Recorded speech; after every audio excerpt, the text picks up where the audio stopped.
Welcome to the Heavy Spoilers Show. I'm your host Paul, and in this video we're breaking down Barbarian.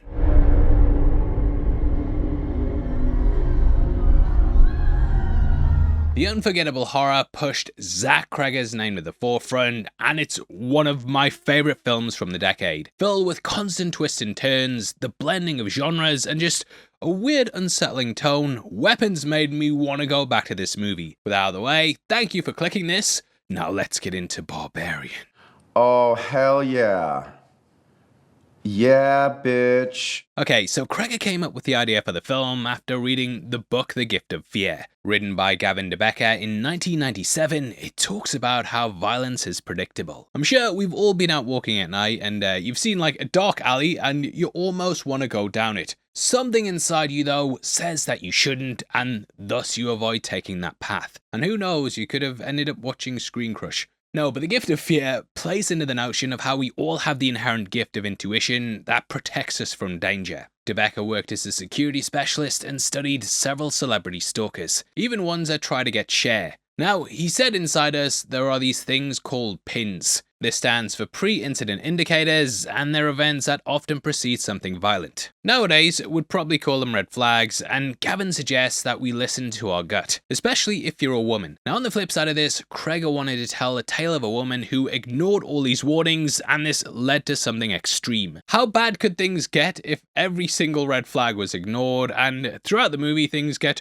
worse and worse and worse? And yeah, come the end of the film, it's pretty crazy how bad things have turned. Cregger sat down, and as part of a writing exercise, he devised a 30-page scene that outlined as many of these red flags as possible. In the end, he crafted a story about a woman arriving at an Airbnb at night, only to find there was a man who double booked it. Saying he didn't have a plan for how it would go, he knew the audience wouldn't know what's coming either. However, he found that even in attempting to do this, that the situation just became predictable. The man inevitably seemed nice, but ultimately turned into someone sinister. So Cregger decided to introduce a twist that would completely flip everything. And yeah, we'll get into it. Now where we begin is with Tess Marshall arriving in the Detroit neighborhood of Brightmoor. Which feels ironic. Tess has a job interview the next day and has had to book up an Airbnb. That is at 476 Barbary Street. This is 476 Barbary, right? Barbary plays into the title Barbarian, and technically, if you lived in an area named Barbary, you would be called a barbarian. Beyond that, 476 is of historical importance. The barbarians invaded Rome in 476, and thus it ties nicely into the title. Cregger initially chose this as the working title for the film, but upon completing the script, he realised it was perfect. Typically, a barbarian means someone savage or primitive, which you could definitely apply to the mother. However, I think the title's multifactored and it could apply to a number of characters. A barbarian seen as someone who acts uncivilized, which you could apply to both AJ and Frank. Both have been abusive towards women, with their acts ranging in extremity. The mother's a result of incest and sexual assault, and she's a monster that represents the monster that Frank is. Now the term barbarian initially started off as simply meaning a foreigner. Coined by the Greeks, this was because other languages sounded like people saying bar, bar, bar to them, like bar, bar, bar, bar, bar. There she's of course tried to say baby, but knowing where the word originates from, it plays nicely into that. I feel like the word also meaning a foreigner is something you could apply to the characters wandering around this strange and scary world. Now beyond the film being about fear, I think that the movie's also about trust and how people abuse that. For example, Frank managed to get his victims because he pretended to be someone working for the water company. Because of this, he was led into victims' homes and then went to the bathroom and unlocked the window. Mirroring this, people also trust AJ. One of his co-stars trusted him and he ended up sexually assaulting her. Both were given trusted positions through their employment, and they used this as a platform to abuse their victims. Feels like this film is a movie about assumptions and how you can't judge a book by its cover. For example, the mother seems like a ravenous monster, and yeah, a lot of the time, she acts like it as well. However, there's also a vulnerable and caring soft side, and she definitely always hits a thumbs up. On the flip side of this, AJ assumes that Frank's a good guy and even offers to try and get him help, fully unaware of the monster that he is. The film also asks us to question our own assumptions when we meet Keith. Soon as he opens the door, you're kind of on your guard, and yeah, I don't think playing Pennywise a couple of years earlier helped either. Like Tess, we're on edge and pretty much screaming at the character, "Don't go in the house!" Jared Bauer pointed out in his review how we've been trained by films like Psycho to be on guard around these kinds of characters. I think the Airbnb setting also plays into how social situations have changed. Used to be, you could go to a hotel or a motel and there'd be at least an air of knowing what was there. Again, Psycho sort of used those familiar stops and subverted them to play into the horror. With Airbnbs though, there's pretty much no familiarity. Every home is by a new host and isn't really held at the standard of the other night stops. So anything could be going on there and you don't know what's hidden in the basement. So delete your app. Now Tess ignores these red flags and ventures inside. Here. Jesus. Oh, by the way, I'm Keith. Tess. Tess. That's a pretty name. Something seems off about him, but he offers to sleep on the couch while Tess gets to the bed. Not wanting to sleep on his sheets, they then end up washing them. Ryan Hollinger pointed out how Keith represents a man who knows that women will be dubious in this situation and that he'll actually go above and beyond to try and calm her down. However, this in itself sort of oversteps the boundaries. He offers her a cup of tea, and even though she says no, he still ends up making it. Want some tea? I'm okay. Okay. Thank you. I'm gonna have some tea. I'll just make you a cup. The Gift of Fear outlines how chivalry can also be a warning sign and how predators will often do this as a way to get women to drop their guard. But there's no way I'm sleeping in the bedroom while a young lady is sleeping on the couch. I don't know, I got it. No. Sure? I can. You sure? Yeah. Okay. Which is something that I'm sure everyone's aware of as well. So when Keith offers her a drink, we're on the edge along with Tess. Keith once more goes above and beyond to show he's a nice guy though, as he opens a bottle in front of her to show he hasn't tampered with it. But I didn't want to open it before you got out of the shower because I know so you didn't drink your tea.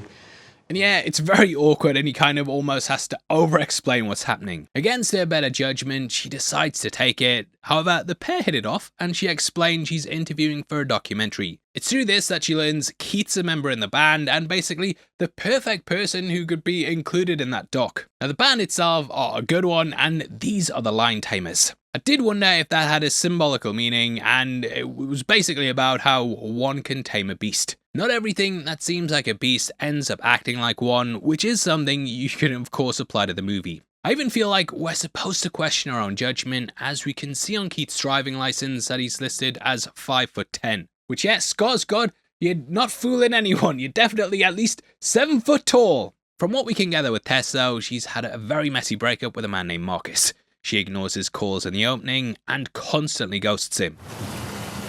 Go away. I think Marcus represents the past that she's fleeing from, and in movies, job interviews, represent optimism for the future, and that's why she's so focused on that. I think it also highlights how Tess has boundaries. Later on, AJ's told to not contact the woman who's accused him under any circumstances, and he still calls her up. Absolutely not. Under no circumstances are you to contact her. Hi, Megan. This is AJ. So there's this repeated idea of men ignoring women's barriers, which is repeated in Frank and even Keith with the T. But overall, he's not a bad guy. Slowly, the pair bond, James bond, and you can feel the chemistry building between them. This is even to the point that Tess goes from desperately waiting for the washing machine to finish to where we can see it's been stirred with clean sheets for a while. So they're clearly getting on well. Everyone hates doing the washing up as well, so instead of wearing your old clothes, why not check out our new ones at the merch store below? In honor of Cregger and weapons, we've created 2 t-shirts based on the movie. The first of these is our 217 one, with our second one being a parody of Wendy's. These are some of the best horror t-shirts we've done, and there's a ton on the store, so go and check them out, and if you buy 3, you get 20% off. Anyway, Tess and Keith talk about how if the situations were reversed, that Tess wouldn't have let him in. Had he arrived after her, he'd probably be sleeping on the street, and would be a bit safer. But this sets up a lot of the gender dynamics that we see laced throughout the movie. Both Tess and AJ discover a doorway in the basement, with the latter being reluctant to enter it. On the flip side of this, AJ just strolls in pretty carefree, which is a funny little bit. You would just march on in. Keith also goes in there as well, whereas I'd have been like, right, I'm off. Delete the Airbnb app. Either way, Tess ends up sleeping alone. Though the pair flirt back and forth with the duvet thing, when it comes to that moment, where you're going to take things to the next level, Keith decides not to make a move. Okay, well, there's a couch that needs to be put in gear here, so... However, we get the feeling that something's wrong when she wakes up. Hearing a door creak and a strange hiss, she awakens to find the bedroom door open.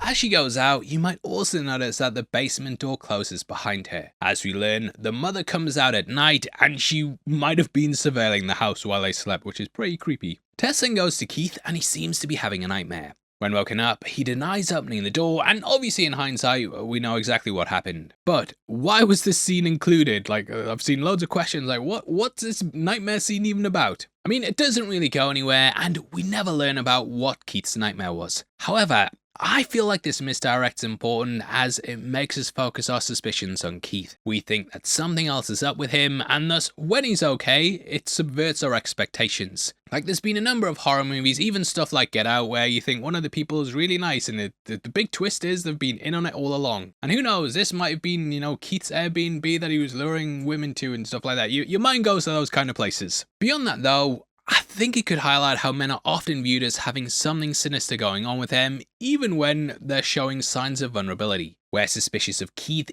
even though he's the one who's had the nightmare. It's the same thing with the mother, and we learn that she's more of a victim rather than a purely malevolent force. Some have also interpreted the house as having a bad aura, which Keith might be tapping into. Overall though, the dream's meant to be ambiguous, and that plays into the themes of the movie. We never get the full answers about everything, and at the end, lots of questions still remain. Something is definitely off about this place though, and though we know it, we don't know exactly what it is. So in not knowing what's causing terror in his nightmare, it plays into how we don't know what's wrong with this house. I've actually been rereading It in preparation for Welcome to Derry, and they describe the town of Derry as feeling like something slightly off. The phrase they use is that it always feels like it's 13 o'clock, and that's a description I think is perfect for the entire movie. It's also possible that Keith's a victim of abuse as well. This might manifest in his subconscious and could carry over from his childhood. Either way, Tess wakes up to find a note from Keith, which is very, very sweet. However, upon stepping outside, we get quite a shocking image. In the darkness, we couldn't see how dilapidated the rest of the street was,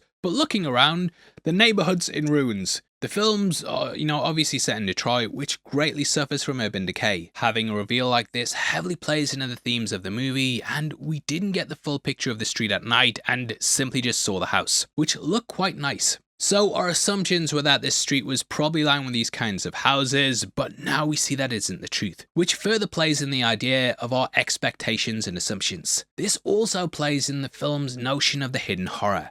We didn't see the street at night and assumed it was a certain way. However, just like the house, it's hiding something in the darkness. On a second watch, you might also notice that Tess looks about the street at night, and it's a bit weird there's no other lights on in any of the other homes. You would never assume that the street's like this though, and it's only upon learning this that it feels like a slight bit of a twist. Now, Detroit fell apart like this due to several systemic issues. This also plays into the themes of the film and how a lot of the problems were ignored or looked over. The Me Too movement's of course something that the movie also plays with, and AJ's story feels like a commentary on it. That revealed several systems of abuse which were either overlooked or ignored. There were decades of abuse that happened at this home, but it was unnoticed by the outside world, much like the abuse that happened in a lot of different systems across the globe. Things fell on deaf ears, and it was only when the entire thing exploded that the true horror was revealed. In the film, the house represents a decaying heart at the center of these structures, where the abuse has gone on unchecked. The fact we see the neighborhood in the past and it looks bright and breezy highlights how decades of abuse can rot things away. It also makes the house feel isolated and alone, and truly the last point of refuge in this completely destroyed environment. But just like what we've been saying, things aren't as pleasant as they seem. You might also notice that as Tess looks about, one of the houses has the words "Death from Below" spray painted on it. In hindsight, we know this is a reference to the mother and the death that awaits those who enter the basement. Anyway, Tess then goes to the interview. Just before this though, she scrolls through Instagram and you might notice a post from Zach Cregger himself. Tess then tells the interviewee she's staying at Brightmoor and she implies it's really dangerous. So when she returns there and sees a homeless man running towards her, her guard's immediately up And yeah, seeing him starting off in the background and then running towards the camera, I would have peed out of there as well. Again though, this plays into the notions of appearances, and Tess is scared shitless. She quickly rushes into the house and ignores his warnings to get out. I have seen some interpretations as well that the house actually appears nice, purely because it's a trap.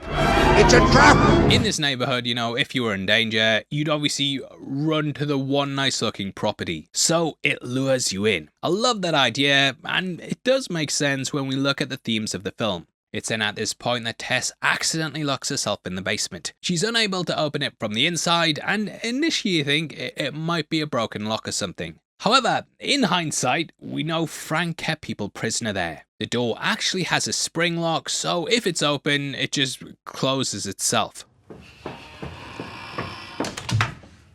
This is why at the hour 17 mark, when Tess runs back up there, we can see it's still locked, even though AJ's opened it. Frank has changed the door so his victims can't escape, and it's one of the creepiest details in the movie. In being stuck here, we then see Tess comes across the hidden doorway.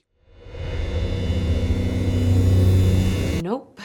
Yeah, maybe don't go in there. Again, against her better judgment though, she decides to wade into another doorway. She comes across a room with a camera, a dirty mattress, a bucket, and lots of bloody handprints. Sounds like the average heavy spoilers watcher bedroom. Keith then comes back and frees her, which is when he investigates the corridor. When he doesn't return, Tess once more ignores the red flag and decides to go in after him. Finding another hidden doorway, she then goes down into a tunnel. It's here we see Keith, and even then I was wondering on a first watch, is this a trap? It's a trap! Everything then kicks off as the mother appears, which is when she smashes Keith's head like the subscribe button, and we cut to black. I remember just being in complete shock the first time I saw this, and what a cliffhanger to end this first act on. It's here that we then get one of the director's signature tone shifts, and we cut to AJ singing in his car. This is to Donovan's Ricky Tikki Tavi. This is a song about a mongoose killing snakes, I think. I don't know. The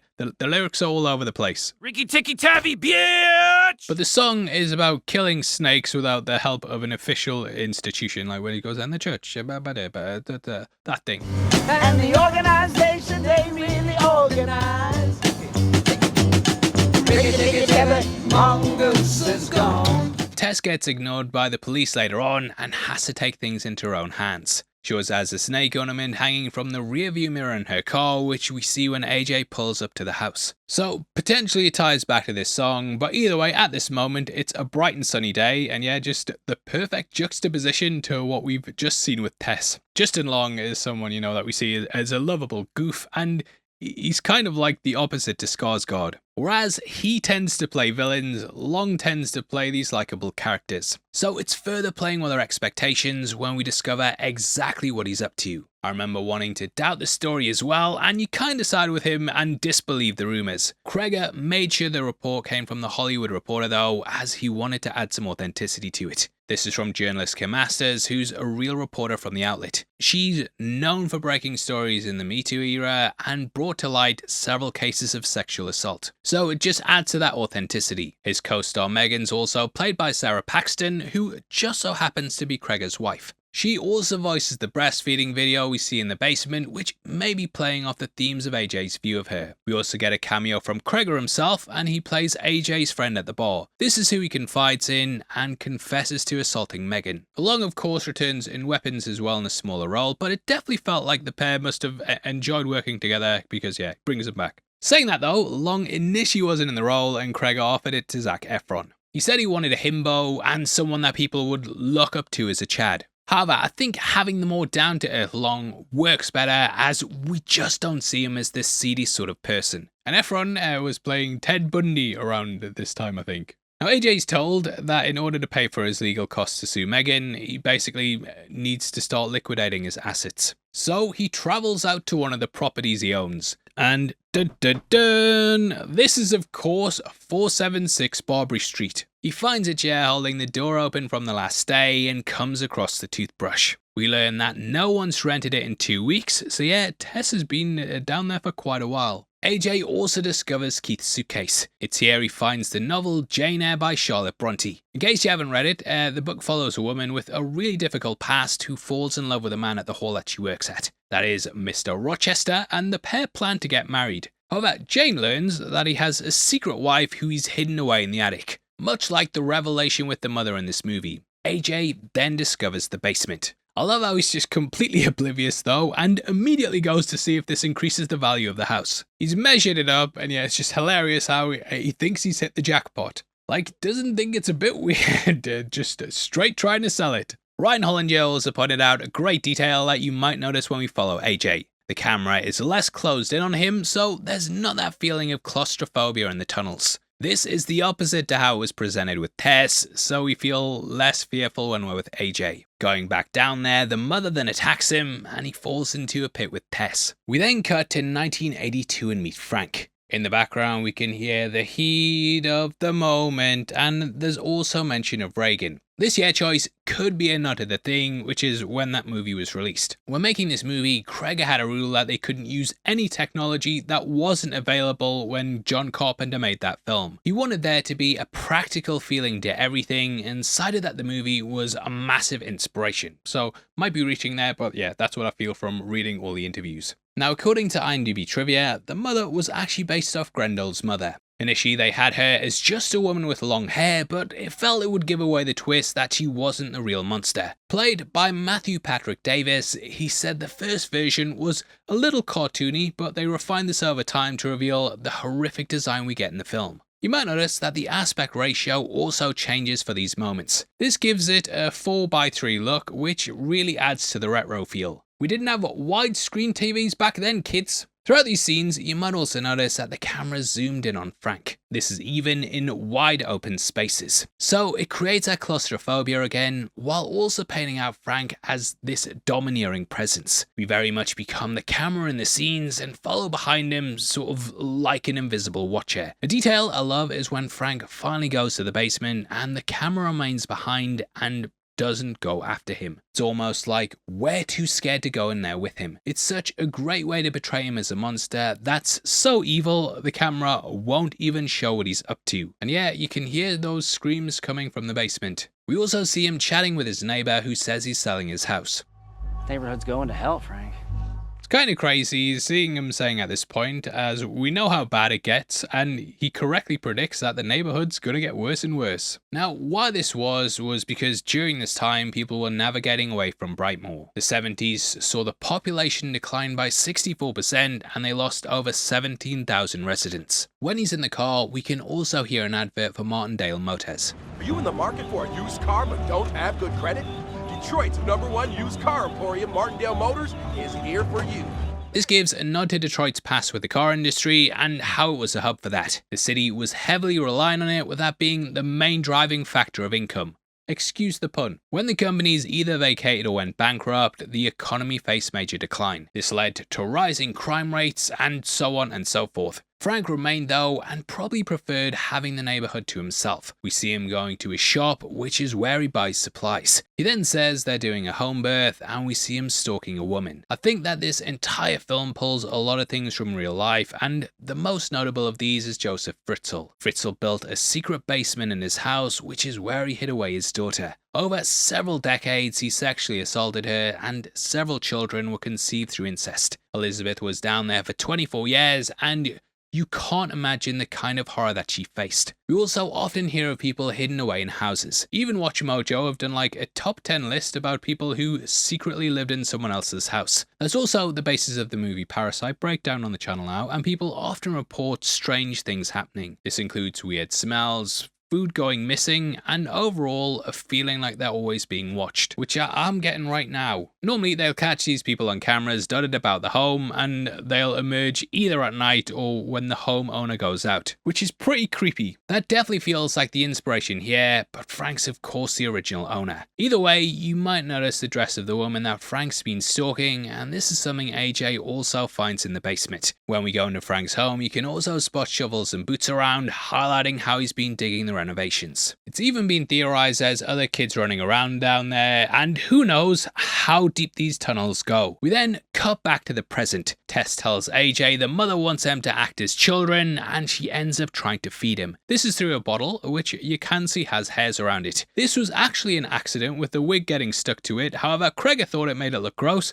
so they left it in the movie. Things go to hell though, and Tess uses this as her chance to escape, and she gets helped out by the homeless man. This guy's name is Andre, and yes, should have listened, love. He warns her the mother will come out at night, and that she has to escape now. While the mother's distracted by Tess's escape, AJ makes his way through the basement. He then finds the room with the bedridden Frank, who AJ believes is a victim. Things seem off though, and eventually he uncovers the truth. Now initially, the mother refuses to go near this room. We get such a creepy moment where she goes towards AJ in the darkness, but then ends up backing off. It's been said in the production notes that this is because she only knows one of two lives. That is, the abuse of her father Frank and the caring mother breastfeeding that she sees on the TV. This view has shaped her entire reality, and basically it's the two sides that she goes back and forth between. AJ discovers the evidence of Frank's crimes, including videotapes labeling the description of his victims. These include things like pregnant, very old, one breast, very fat, won't stop crying, bad nosebleeder, and redhead homeless. There's also gas station redhead, and I wonder if this is where Tess ran to before to make the call. Some have names, whereas others don't, and it shows he has no care about who some of them actually were. No teeth especially stood out when I read this. The last one says, which is just a chilling way to label someone. It's clear he's abused countless women though, and is the real monster in the house. That's a bad place. And she ain't even the worst thing that's in there. AJ's disgusted by this, but he's somewhat a reflection of Frank. The fuck is wrong with you? AJ later tries to sacrifice Tess so he can escape, and though he hates Frank, he also has similar characteristics within him. AJ berates him and he takes his own life, but it's clearly not because he feels guilty. AJ says he's calling the cops, and Frank shoots himself rather than facing justice. AJ also does whatever he can to avoid accepting something bad's happening to him, to the point he'll even sacrifice Tess. And Frank won't accept responsibility either. Played by Richard Drake, he said he went to see the film at the cinema, and when the lights came up, some kids in the row in front of him turned around to see him and apparently completely shit their pants. Frank then returns the revolver on himself, and AJ grabs the gun. Meanwhile, Tess tries to tell the police about the house, but she comes across as a drug addict and they just don't believe her. Again, highlighting how appearances can be deceptive. Tess then breaks back into the home and gets her keys, which is when she rams her car into the mother, seemingly killing her. She then goes in the basement, but AJ mistakenly shoots her with the gun. Still though, the pair make a break for it, and it's here they realize the mother's gone. Not wasting any time, they hide out with Andre, who so far has managed to evade her. Here, AJ then has somewhat of a redemption arc. Guys, I hurt somebody? That matters. I can just try and fix it.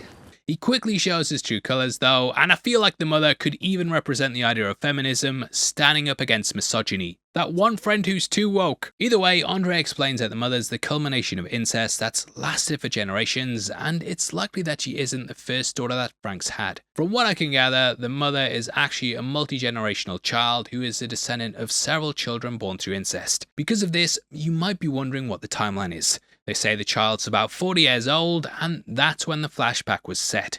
So it's thought that Frank had been doing this for several decades and likely abusing his own kids and then having kids with them. He then abused them and they would have had their own kids. Thus, some have speculated that technically the mother is Frank's great-granddaughter. I think. It's here that she bursts in and violently kills Andre, and AJ and Tess rush up the water tower. AJ pushes Tess off and the mother dives after her. AJ then goes down to help and try and explain why he did it, but the mother then wakes up and gouges out his eyes. She then tears his head open. Yay! Didn't know if this was a play on his death in Jeepers Creepers, but this is the second time he's died in horror by having his eyes pushed out, which is more than most people can say. Jared Bauer also pointed out how this represents the idea of female victims finally standing up against their oppressors. AJ's shown he's a coward as he's the one who pushed off Tess. Tess was the one who ventured back to the house, and she showed the bravery he lacked. Typically, we see men as the brave ones in movies, but this sort of flips a stereotype on its head. We then end with Tess basically euthanizing the mother. Both feel like they're victims of men, and there's definitely almost like some kinship in this final move. Cregger wanted this to be the case, and for that to be the message that we leave with. Tess then limps into the night, and we close out with her being the sole survivor. Throughout the film, everyone's ignored her and gone against her advice, and because of this, things have gotten worse and worse. Keith initially ignored her declining the tea, and then ignored her when she said to not go into the basement. The police ignored her, basically everyone's ignored her, but now she's finally made a choice for herself, and because of this gets to leave. The final shot with the sun rising was actually also a happy accident, and just by pure chance that they managed to get it. In the background, we then hear the song. Nah, they play Be My Baby.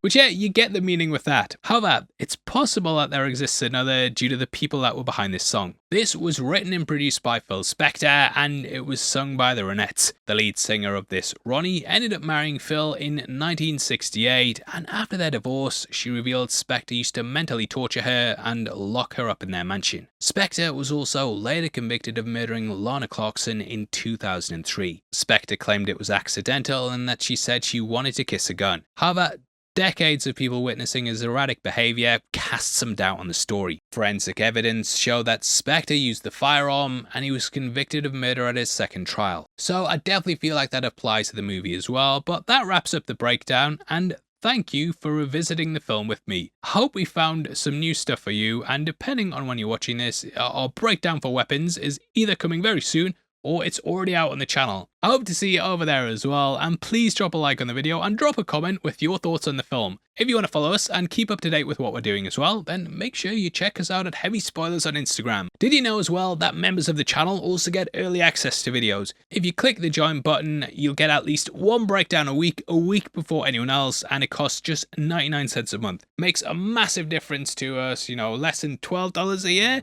It helps us produce these videos, and yeah, it really means the world, means we can pay editors, keep the green and blue lights on, and just focus on the kind of movies that we want to talk about rather than being like, what are we doing this week? What, we need a trailer or something to come out. If not though, I really appreciate that, and yeah, thank you for all your support. Now if you want something else to watch, we've got a breakdown on screen right now.